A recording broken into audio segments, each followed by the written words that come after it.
站住！抓小偷！抓小偷！别跑！别跑！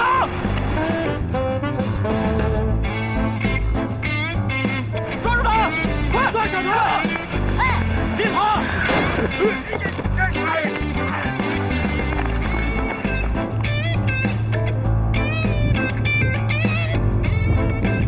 快检查一下，看有没有少东西。谢谢你啊！没得。以后还需要您到派出所配合一下调查。哦，我是检察官助理，以后有什么事情需要调查的，就到检察院找我。我叫付小柔。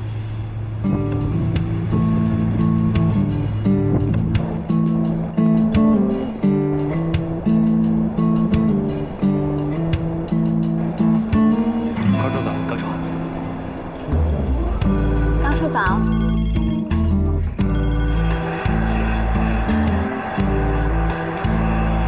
高处早。走。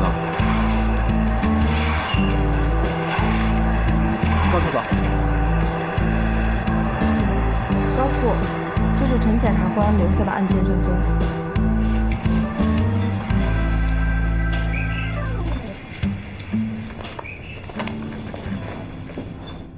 高健，方检早。哎，方姐，您怎么还过来了？我本来想放下包等您的报道呢。辛苦啊！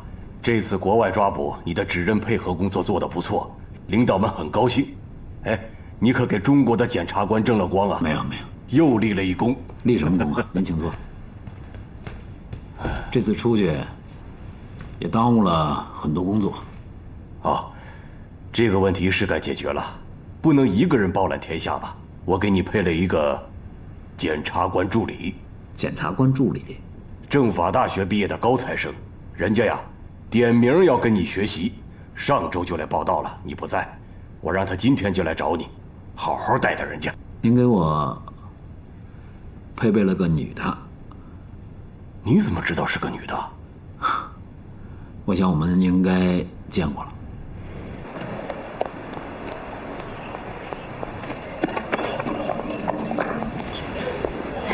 哎，请问你找谁？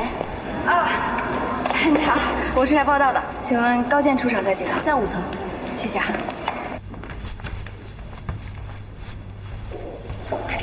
啊，你好，请问高处在哪个办公室啊？啊，在那儿呢。哦，谢谢啊。哎，等会儿，你找高处啊？高处他正在开会呢。你是？我是他新来的检察官助理呀。那你先坐那儿等会儿，啊？啊，好，谢谢。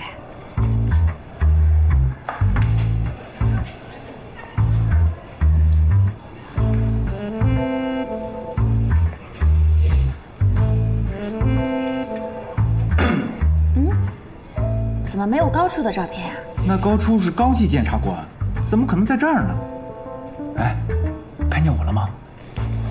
我看见了吗？张小波也是检察官，你记住了啊。你是高处粉丝？是啊，我知道他很多传说的。前不久破获那起持枪抢劫杀人案，那个犯罪嫌疑人戴着面具作案，被抓了以后还拒不认罪。还是我们高处看了录像以后，发现他冲着工作人员大吼大叫，就在柜台上找到了他的脱密星子，固定了证据。还有他上……等会儿，你这都听谁说的？我们学校都这么说呀。他在我们学校可是风云人物。这是传说。传说？那实际上呢？实际他，哎，他有外号，叫鬼见愁。鬼见愁？待会儿你就知道了。哎，他完了，来。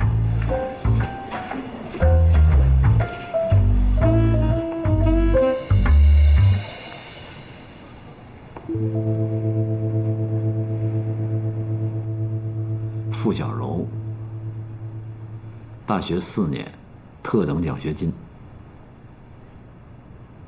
毕业考核成绩全优，全省公务员考试第1名，司法考试高分，进检察院，点名要进我的检察办公室。不过见面不如闻名，为了抓住罪犯，把自己摔下车，行事鲁莽且不懂自保。大庭广众之下卖弄学问，言之凿凿说自己是检察官，过分高调。我是检察官助理，以后有什么事情需要调查的，就到检察院找我。我叫付小柔。作为目击证人，不积极配合民警做笔录，让人家到检察院来找你，耽误警方办案。不是，出去吧。我们见过面了。哦。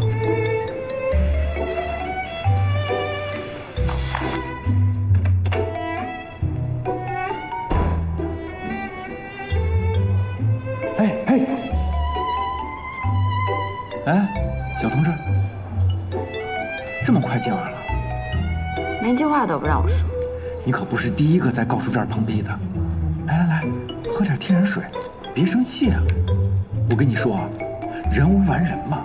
我们高处以前做检察官助理的时候，也遇到过疏忽，这种疏忽就造成了他这样的性格，所以才变成鬼见愁的。哎，你干嘛呀？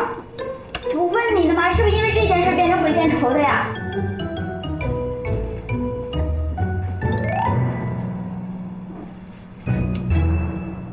你不觉得鬼见愁这个名字很土吗？我让你出来是干嘛的？反思自己的行为。反思不在工作时间。张小波，到。这是我的检察官助理，把陈检察官留下的卷宗拿给他看看，熟悉一下案情。立刻去办。是。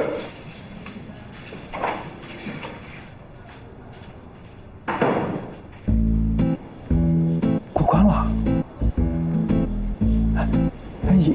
以后咱俩就是同事了。哎，我跟你说啊，鬼见愁不是我说的。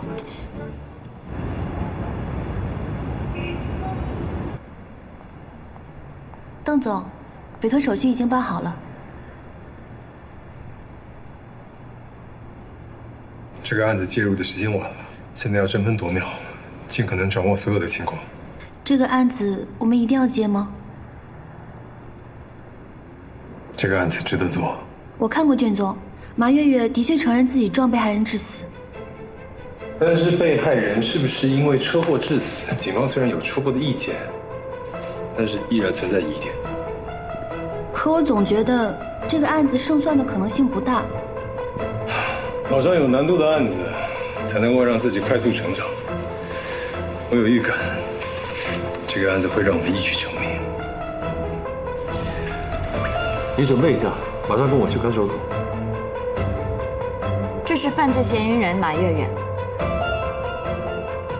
被害人也就是死者杨天。案发时间是2016年4月12日晚11点30分。同年4月13日，马月月主动投案自首，由江东市公安局执行拘留，因案情复杂，延长刑事拘留期。4月20日，经江东市人民检察院以涉嫌故意杀人罪批捕，本案由江东市公安局侦查终结，于目前移送本院审查起诉。犯罪动机是什么？经公安依法查明，犯罪嫌疑人马月月和被害人杨天属一家公司的高管。马月月长期与杨天关系不和，逐渐导致怀恨在心。犯罪过程：2016年4月12日，犯罪嫌疑人马月月约被害人杨天在江东市铁东区新奥新停车场会面。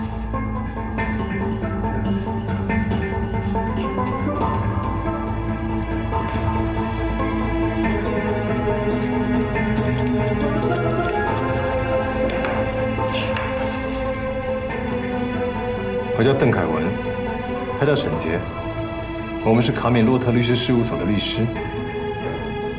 你是马月月？是。你想请我们代理你的案子？是。你有什么想说的吗？你会救我吗？那要看你肯不肯跟我们合作。如果你愿意相信我的话，你必须如实的把当天所有的情况，包括细节，都告诉我们。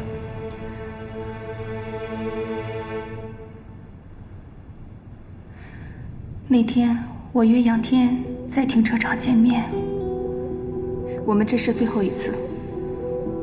最后一次，我同意了吗？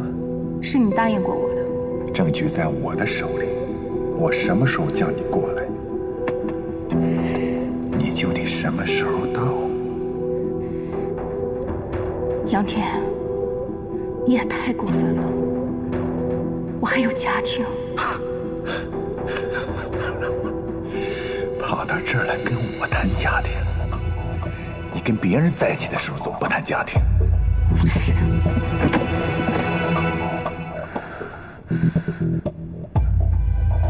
后来，我们就吵起来了。吵完后，杨天下车。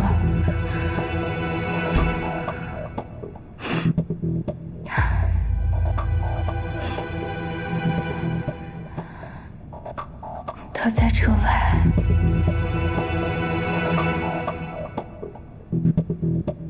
不停地向我挑衅。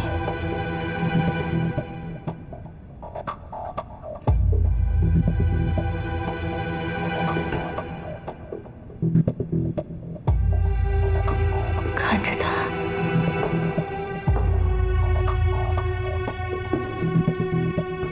我脑中一片空白。彻底摆脱车外的这个混蛋。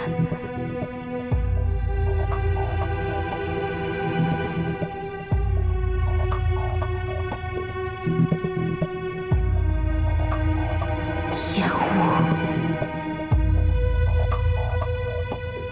耻辱、愤怒，我控制不住自己的身体。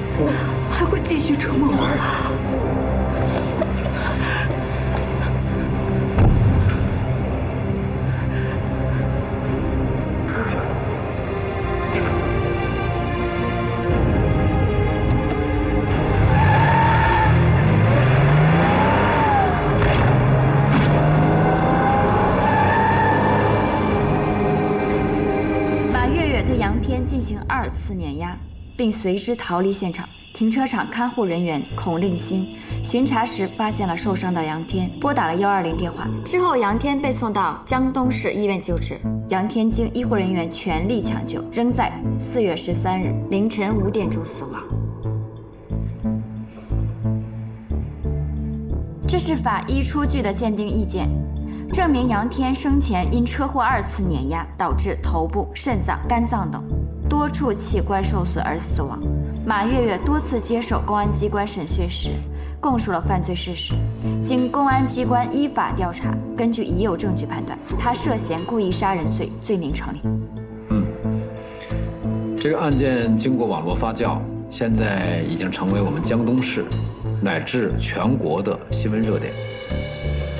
副总经理撞死总经理，已经成了社会焦点，引起社会的广泛关注。现在大家都知道这个案件的重要性了吧？知道了。我们的任务呢，就是完整的梳理一下这个案子。行了，干吧。马月月案这么着急，这高处让我去案发现场干什么呀？了解公安的办案流程、侦查方式，对我们检查工作是有帮助的。哎，我觉得高处是在考察你的逻辑思维能力。这案子还没破吧？应该还在侦破的过程中。有时候咱们检察院也会提前介入，第一时间介入到侦查活动，专门针对命案的。高检院不是提出了补诉议题提前介入的改革吗？咱们院是试点单位，所以咱们检察院的公诉处可以从案发刚刚开始就介入，然后呢，批捕、起诉、出庭监督，一竿子查到底。私下做了不少功课呀。哎，前面快到了。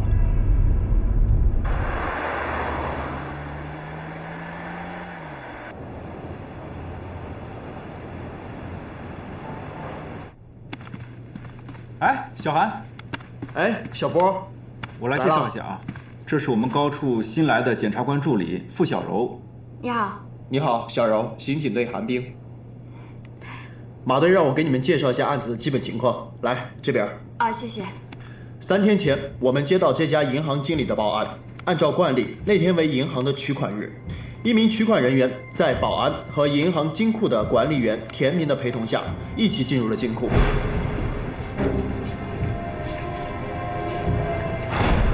2人用密码和指纹打开了金库的最后一道门。当他们打开最后一道门的时候，被2名持刀蒙面劫匪当场抢劫。这是第1名死者，身中7刀，流血过多，导致当场死亡。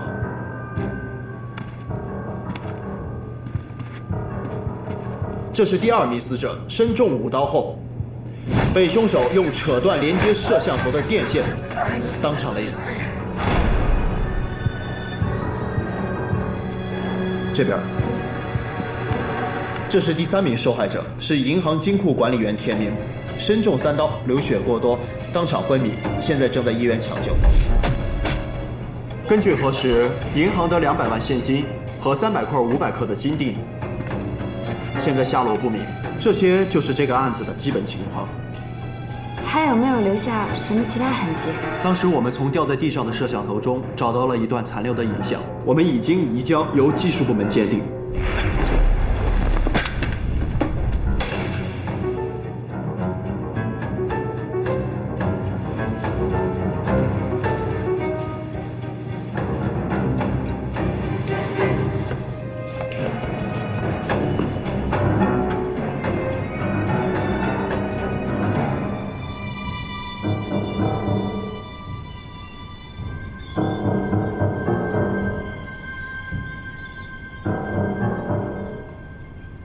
通过这段视频，我推理，因为外人是不可能知道监控系统电线藏在钱柜里的，所以一定是田明勾结2个蒙面人作案，利用这个视频的盲区，田明扯断电线，勒死银行管理员。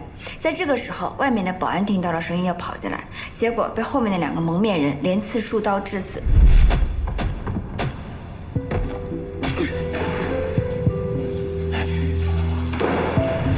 可是没有想到，2个蒙面人想独吞财物，临时变卦，向田明刺了数刀。凭什么？玩命的是我们2个，你凭什么赢一半？没有我们谁也别想出去！别跟他废话，做了他！你这是对田明身受重伤的一种推理。你的推理性不错，但是推理只是逻辑分析，真正的答案还需要从证据当中去找。再仔细看看画面。我已经看了很多遍了。你觉得这里面没有问题吗？没有啊。你仔细看看墙面。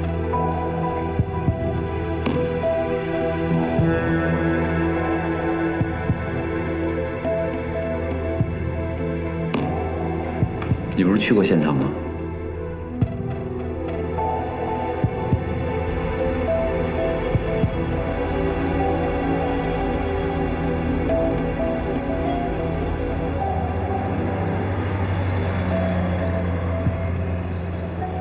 我难道遗漏了什么？不可能啊！你仔细看看墙面。墙面。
半快走啊！说好了，你们2个一半，剩下一半是我的。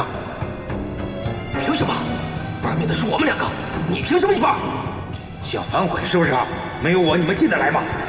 没有我，你们谁也别想出去！别跟他废话，做了他！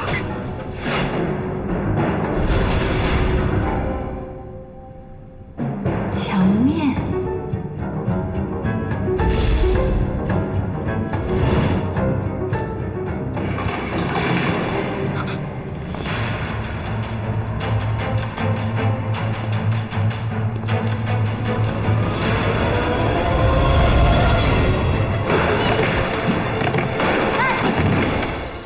什么情况？你谁呀？在这干什么呢？我是检察官助理付小柔，你是谁啊？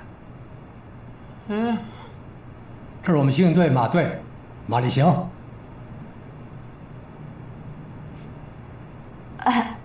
马队啊。谁让你来的？这叫破坏现场，知道吗？马上给高建打电话。什么事儿？吓死我了！小柔，这是送给你的礼物。我也出钱了。欢迎新同事啊！谢谢啊。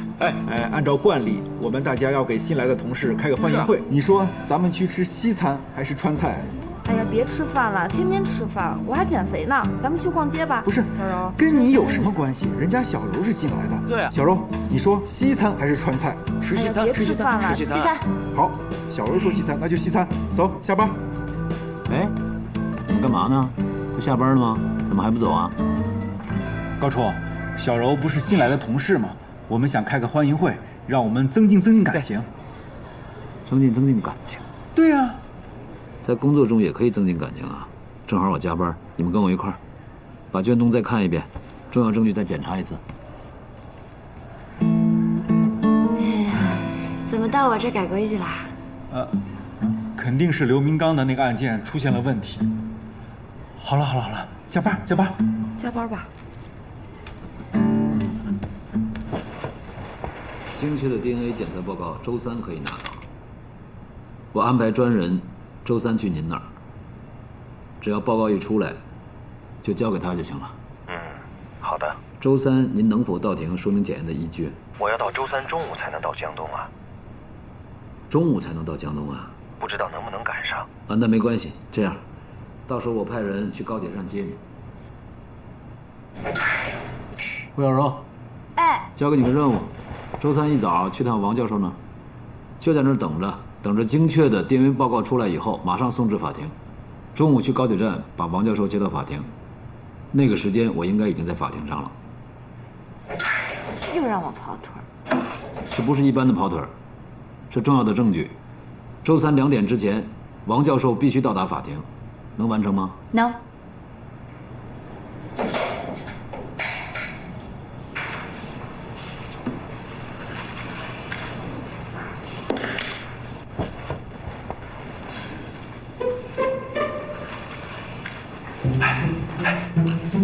恭喜呀，你已经经过层层考验了，可能已经被鬼界州信任了。可能被信任是什么意思？就是说你已经通过了他的最初测试，接下来的道路会很曲折。好耶，加油吧！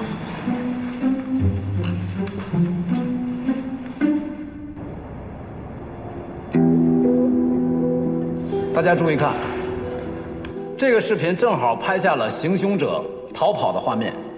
大家注意这个人，这个人就是持刀扎被害人的凶手。大家注意他之后的状态。通过这段视频，我们可以看到，被告人在慌忙逃跑时，他的脚踝撞到了玻璃门上，他的脚踝应该是出血了。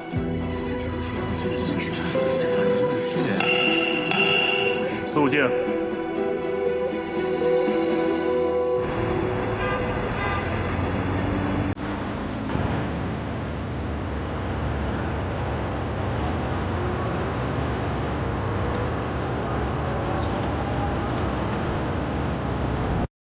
被告人刘明刚，脚踝被磕伤的是谁？是我。我们现在需要的不是言语的证据，而是实实在在的客观证据。既然公诉人问了，相信他有充分的理由。这只鞋的内侧，公安人员已经提取到了血迹。根据公诉人之前播放的视频片段，现在可以确定，在这只鞋子上留下血迹的人就是当天用刀子杀人的人。血迹已经进行了鉴定，就是被告人刘明刚所留。即使在鞋内提取到了 DNA， 也无法通过鉴定证明究竟是两兄弟中谁留下来的。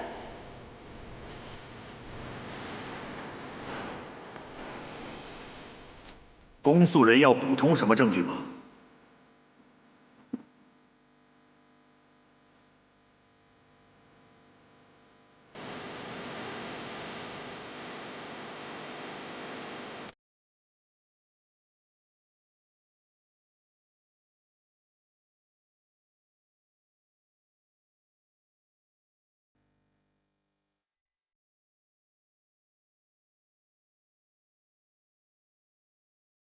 高健，这份书定了。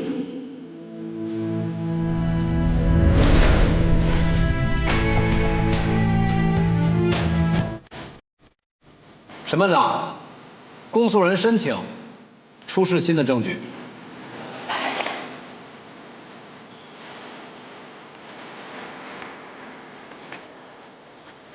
反对。审判长，这份证据公诉人并未向辩护人开示，有证据突袭的嫌疑。审判长，正是因为这份鉴定意见刚刚送到，所以还没来得及向辩护人开示。鉴于这份证据对本案的重要性，公诉人申请休庭30分钟，正好也给辩护人质证准备时间。辩护人有什么异议？没有。休庭。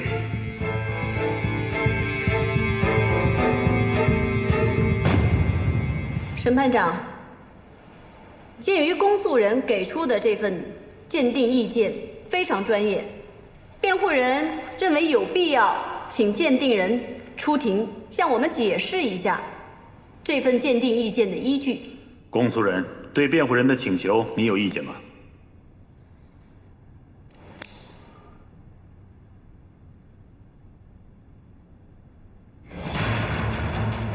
小二同志，让你久等了，你的脚怎么了？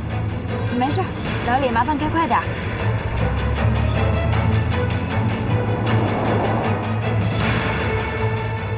鉴定人暂时不能到庭。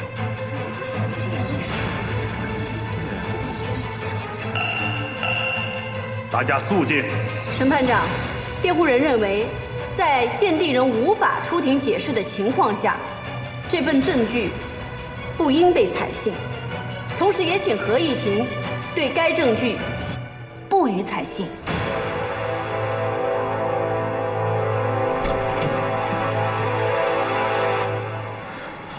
审判长，辩护人说的有道理，公诉人现在就申请鉴定人到庭。传鉴定人到庭。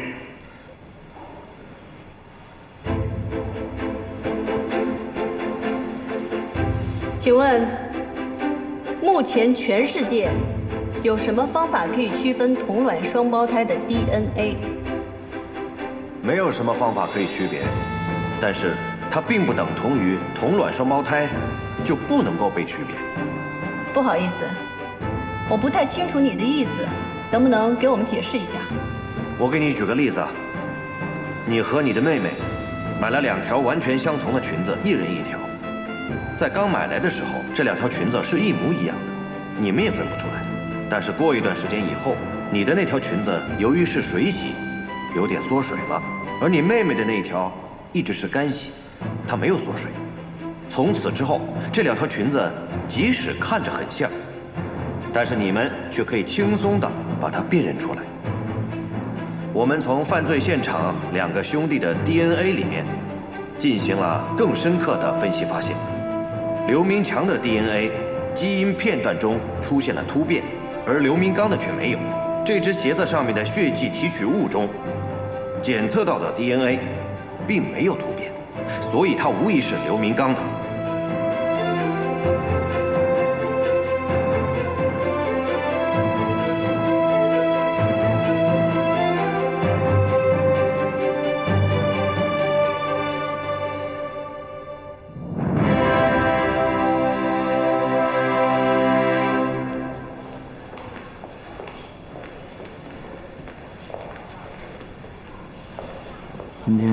这么晚接王教授过来啊？打你电话也不通。我之前不是跟你说了吗？王教授对这次庭审非常重要。我知道。可是。可是什么？没有可是。高检察官，你说说你这厉害的样子，人家姑娘她这受伤了，还带着伤去接我，这不也没耽误咱们开庭不是？所以啊，就别发脾气了。好，谢谢王教授。王超，你送一下王教授。好，王教授请。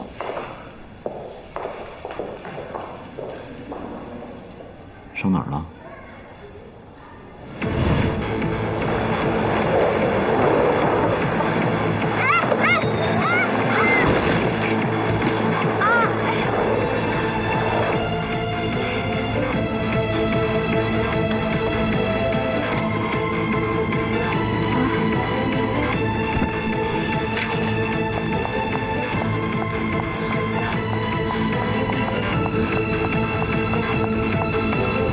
没事。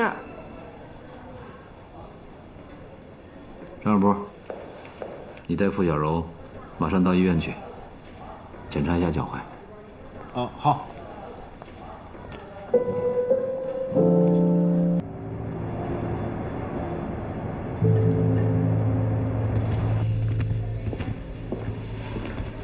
哟，高处来了！哎，鼓掌欢迎！哎，上来，找你有事儿。马月月的案子你接手了？陈检察官辞职了，我来向你了解一下案子案发经过。全力配合。高检，银行金库案很快就结案了，对嫌疑人的审问让小柔跟着一起参与进来。没问题。太好了。来，坐吧。有什么要了解的？首先，当时案发的时候，你们是怎么锁定马月月的？根据死者杨天当天的活动情况为线索，查找谁有可能和死者有交集，尤其是最后接触过死者的人。下一步就是犯罪动机。死者杨天平时和谁有矛盾啊？谁有谋杀他的可能啊？通过这些线索，我们锁定了马月月为最大嫌疑人。就是确定他是嫌疑人，是案发后的第几天呢？第二天就锁定了。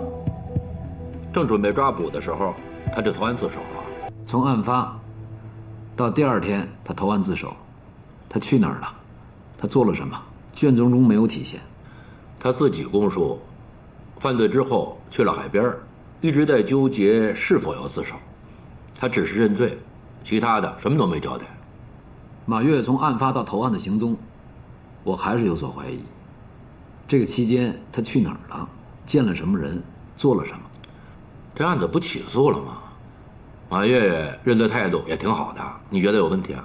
你查一下吧，查清楚了我心里踏实。行，你说查就查。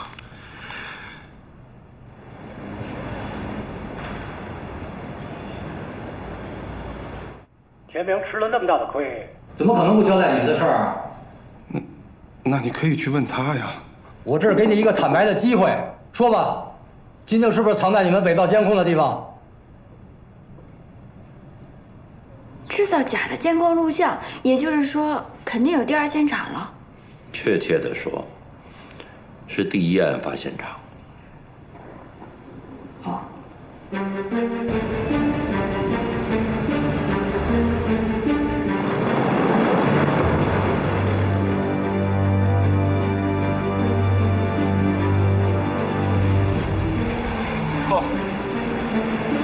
够下本了你们，啊！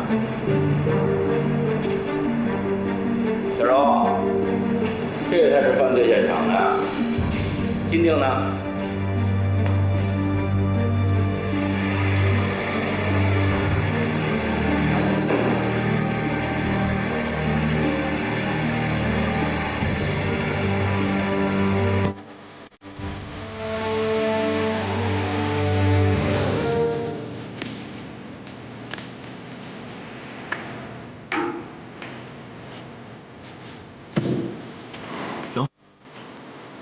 可以结案了。走。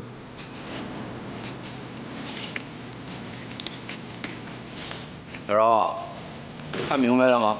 看明白了。其实根本就没有匪徒入室抢劫，是王经理和田明，他们用蚂蚁搬家的方法，早就把金锭转移到这里藏了起来，然后为了掩饰金锭被盗的事实，又策划了一场入室抢劫。先是伪造了现场，又假装自己是歹徒，录制了搬走金锭的视频。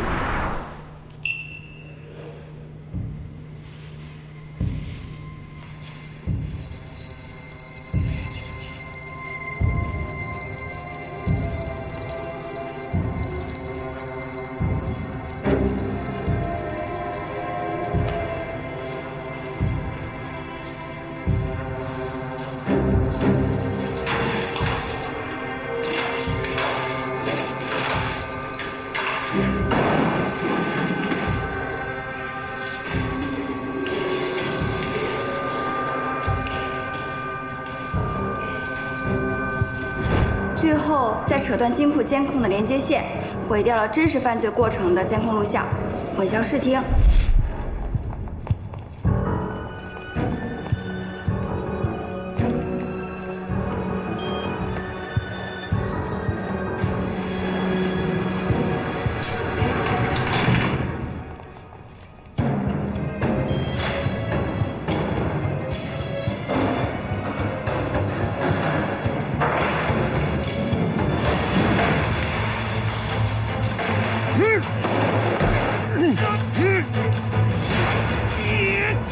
干什么？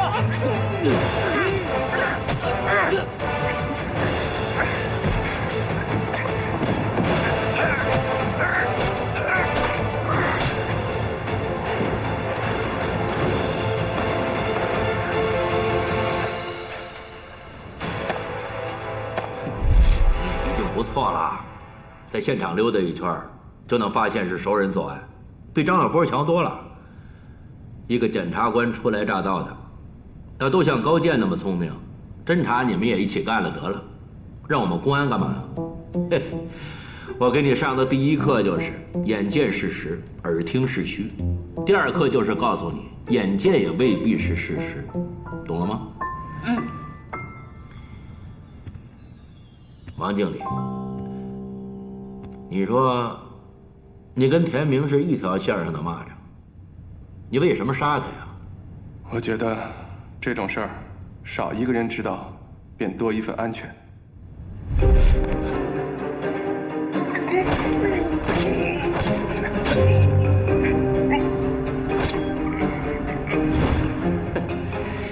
你以为你杀了他，我们就看不出来了啊？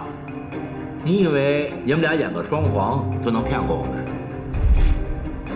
你想杀田明，以为这样就能隐藏所有的事实，可是法网恢恢啊！田明倒地后，在现场留下的血迹拆穿了你所有的谎言。即使你杀死了知情人，还伪造了案发现场。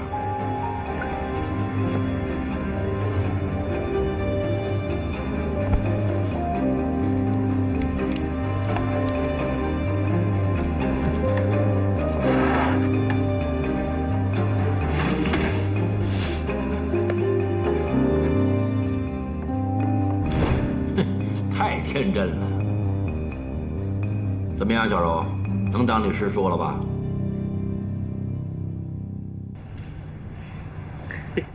收队。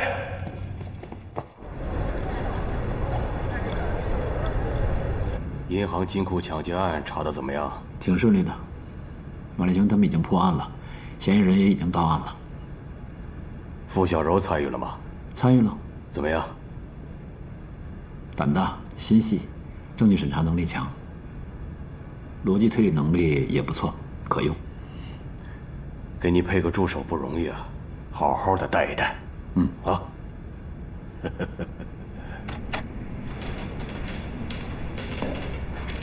傅小柔，把马队送来的文件整理一下，按照这个清单准备好开庭资料。好，明天给你。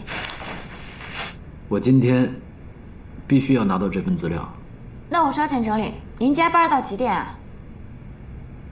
谁告诉我今天要加班啊？我今天有事儿，不加班。那我明天早上放您办公桌上。我说了，我今天必须要拿到。那我怎么给你啊？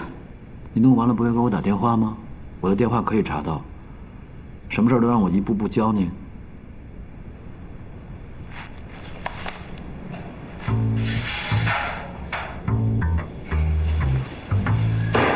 么人啊？幸好这是同事，我真为他的家人感到担忧。别别我靠你捡起的，高处家里还有一个小鬼建筑的，高处可信。一家子鬼见愁。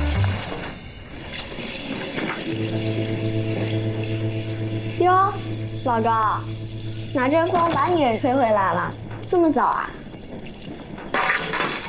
你下次上学再早的时候，提前告诉我，我给你做早餐。想吃什么，可以头天晚上跟我说。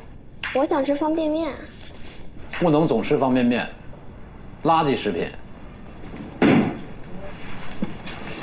没办法，从小吃习惯了。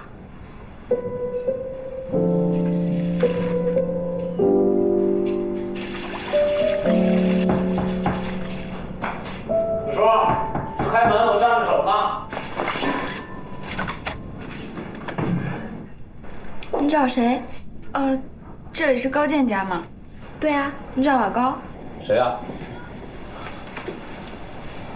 傅小柔，你怎么来了？你要的资料。哦，进来吧，不用换鞋。怎么找到这儿的？我学习能力很强的，我跟张小波要的你家地址。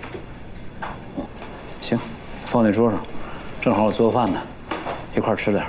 哦，不用了，我放下就走。正好是饭点儿，既然来了，吃个便饭吧。小双，照顾客人，给阿姨倒杯水。知道了。聊聊天儿。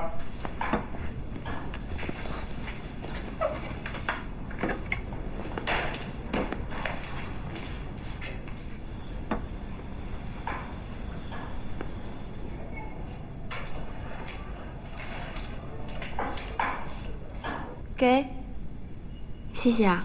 坐吧。你叫傅小柔是吗？师傅的傅，我爸是你师傅啊。我是叫傅小柔，就是师傅的傅。你爸算是我师傅。你今年多大了？25。你有男朋友吗？你问这个干嘛？没事儿，随便问问嘛。没有啊。我也是这么觉得的。难怪你下了班还来送东西。告诉你个秘密，后天我生日。生日快乐。一句生日快乐怎么够呢？你要拍拍我马屁，我也只能帮你到这儿啦。我突然想到有点事儿，我先走了哈。哎，高处，我还有点事儿，我先走了。哎，站好好就好了。不用了。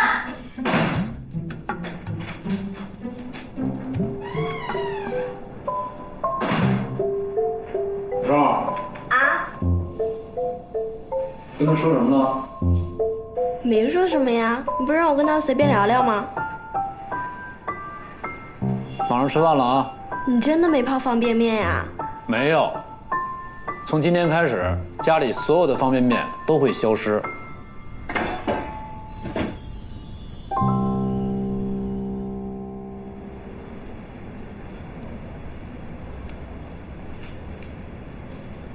怎么不去吃饭？他们去打饭了，我让他们给我带点回来，我在看新的司法解释。那正好，我们来探讨一个问题。哦。袁明强，你还有印象吗？在法庭上替哥哥顶罪的那个。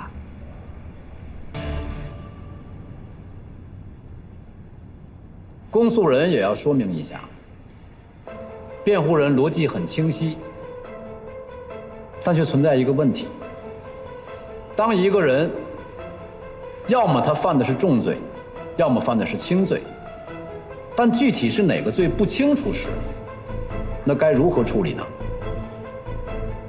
是认定他无罪，还是认定他轻罪？辩护人的逻辑是疑罪从无，这显然不符合我们相关的法律规定。正确的做法是认定轻罪，这叫刑疑为轻，它是疑罪从无原则的上位原则。那不知道有没有考虑过刑疑为轻的原则呢？今天法庭所讨论的，并不是刘明强要负什么样的法律责任。刘明强退庭。公诉人还有证据向法庭提供吗？有，审判长，我们需要对刘明强、刘明刚的 DNA 进一步进行比对，再结合提取的生物物证，向法庭证明真凶就是刘明刚。审判长，如果公诉人要做的是这项工作，那辩护人不同意延期审理，因为同卵双胞胎的 DNA 鉴定是无法区分开来的。公诉人做这项工作等于是在浪费时间。刑事案件事关生死，法律程序一定要严谨，不管是公诉人还是辩护人，都要慎重。能不能鉴定出来，试一试才能知道嘛。控辩双方都不要争了。这样，公诉方提出的要求有道理，本庭准许。本案延期审理，等待下次开庭。休庭。高进，高处，我先上去了。这回你赢的恐怕没那么容易了。我每次碰见你，赢的都不容易。不过我要提醒你啊，刘明强的翻供最好不是你做工作的结果。啊，我在你心目中职业操守就这么差呀？真的是他来找我的。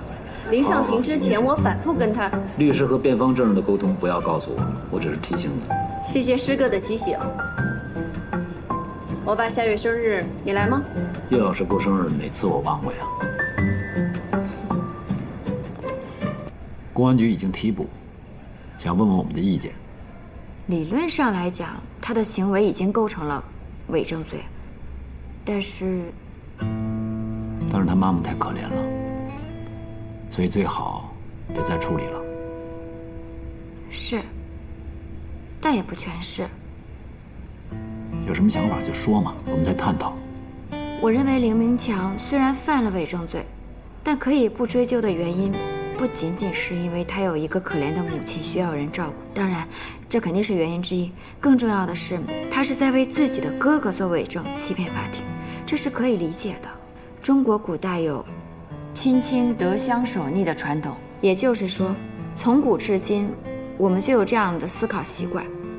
更何况，他是为自己的哥哥做伪证，是基于人伦天性，想自己承担这些罪名，这跟其他的做伪证也是有区别的。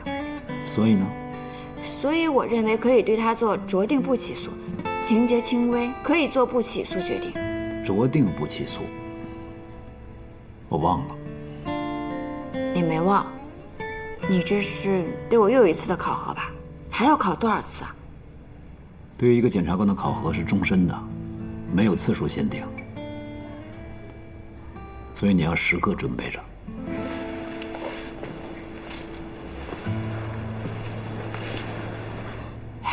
处处是陷阱，真是鬼见愁。他们家出了这种事儿，其他忙我也帮不上，这个就是一点心意，帮我转达。哎呀，我们社区呀会多方照顾的。这个刘明刚会判重罪吗？刘明刚是抢劫致人死亡，罪名成立，但是他认罪态度挺好的，我也建议法庭从轻量刑。啊，谢谢你啊，我们社区也会尽力照顾他们。好。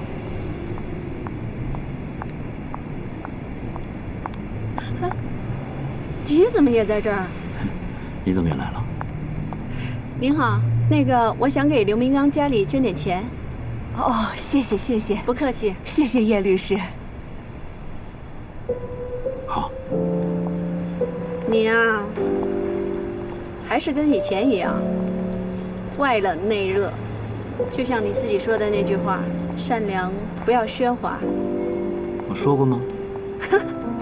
你当然说过了，你说的每句话我都记得很清楚。你成为我爸学生的时候，你就是我的偶像。不会吧？我记得我们第一次见面的时候，好像并不是很融洽。你还记得？那是因为当时我爸天天夸你，夸得我特别不服气，所以呢，我就故意找了一个茬，找你去理论。结果到现在也没有赢了你。你太要强了。我知道，我知道我不是左晴，没有他那么诗情画意。抱歉啊。你说实话，你觉得我现在是一名好的律师吗？当然是啊，不是我说的，公认的。我成为现在这个样子，其实和你有很大的关系。我选择做一名律师，都是因为你。你肯定忘了，那时候有一天我放学回家，在家里啊，我记得你和我爸因为一个法律的问题在争辩。我还记得当时我爸气得浑身发抖，你呢，你就理直气壮地站在那里，神采飞扬地说：“理越辩越清，法越辩越明，控辩越精彩，国徽就越闪亮。”那个时候年轻气盛，现在再也不敢那么气他老人家了。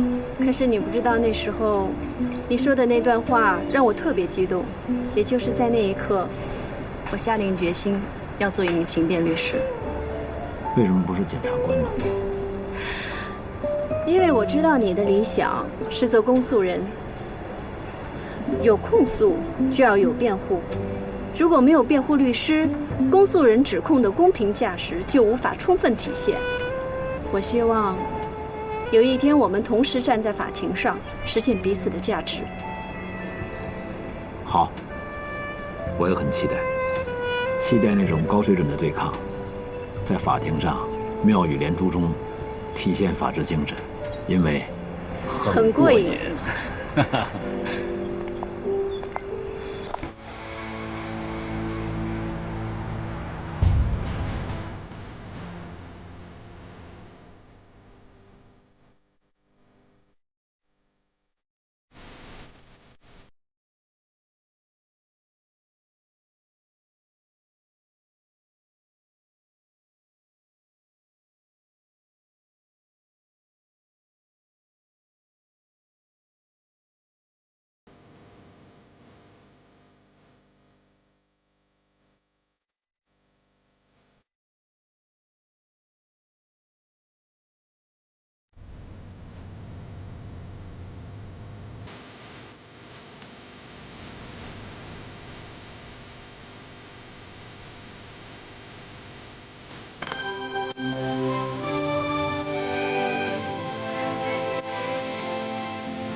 江东市中级人民法院依法公开开庭审理江东市人民检察院指控被告人刘明刚犯抢劫罪一案，现在开庭。大家请看大屏幕。老板，这个多少钱？哎，站住！什么东西？哎，你干什么？东西！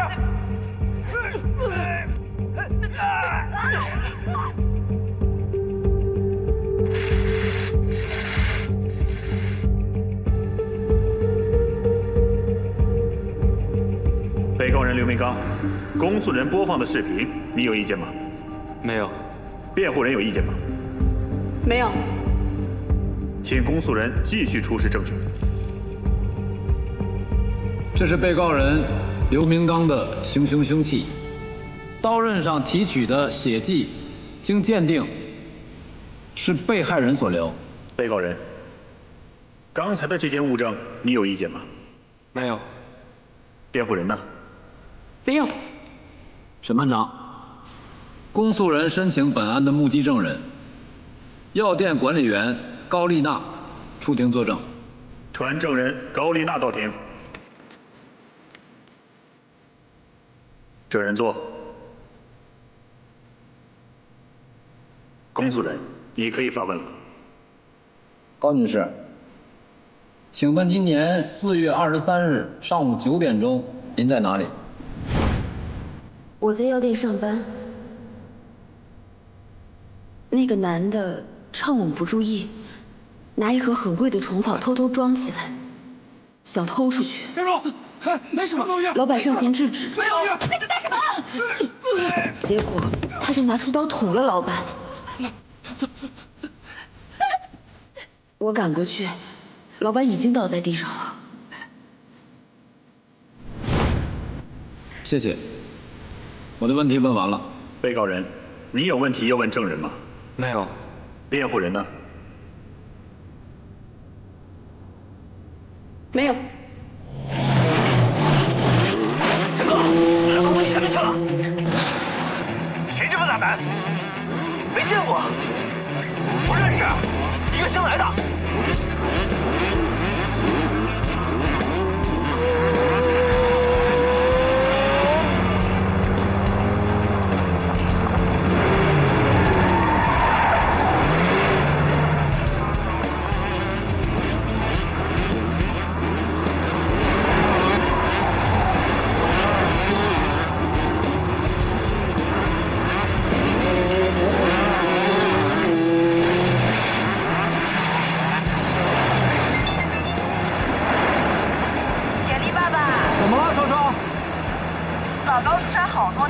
回来了，到家换了身衣服就去开庭了，连人影都没见到。剩下的证据先不出。好，告出。请公诉人继续出示证据。审判长，控方举证暂时到此。反对审判长。公诉人需将起诉书所列证据向法庭全部展示完毕后，才能结束控方举证。审判长，公诉人认为，起诉书所列证据只是控方举证的最大范围，公诉人举证只要不超过这个范围即可。至于哪些需要在法庭上出，哪些不需要出，公诉人有自主选择权。况且公诉人并没有说举证结束，而是暂时到此。控方举证暂时到此。被告人，你有什么证据要向法庭出示的吗？没有。辩护人呢？有。审判长，辩护人申请证人到庭。证人姓名？刘明强。带证人刘明强到庭。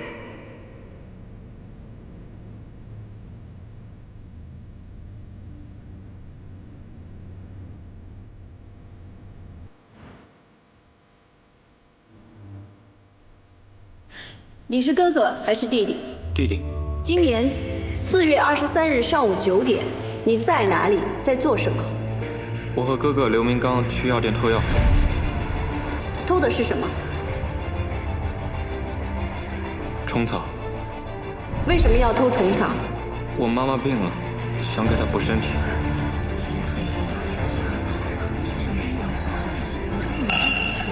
大家肃静。药店老板的刀伤和你们兄弟2人有关吗？有关。既然有关，为什么你的哥哥在被告席上，而你不在？